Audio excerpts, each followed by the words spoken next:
whenever I read an article or hear somebody on the radio saying that Haiti is facing an insecurity problem, I feel like asking the person, the journalist or the person talking on speaking on the radio, show me a country in the world whose capital is occupied entirely by non-governmental forces.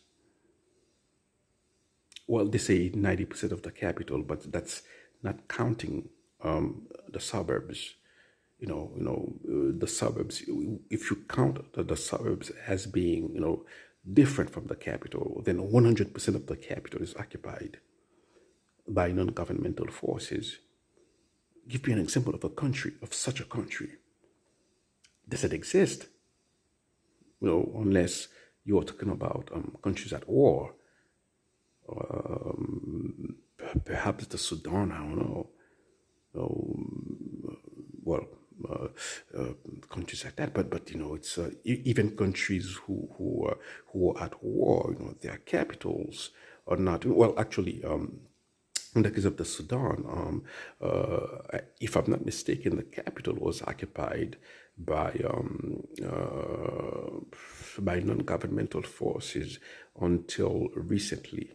The capital was taken back recently, but there is still a pretty severe war of drones being waged in the Sudan, and so there is no normal country, a country that's not at war, whose capital is occupied by non-governmental forces. And when you look at Haiti in the past year, Haiti has all the characteristics of a country who's at war. So the situation is more akin to a war situation than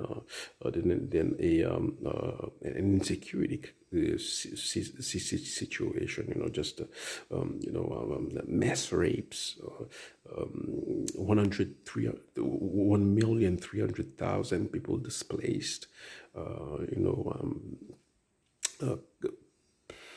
half a dozen major massacres in the span of a year. This is not a situation of insecurity. It's laughable to say that. It doesn't make sense. It's irrational. No, it's a situation that's if you don't want to call it war, then it's a situation that's akin to war. Yeah.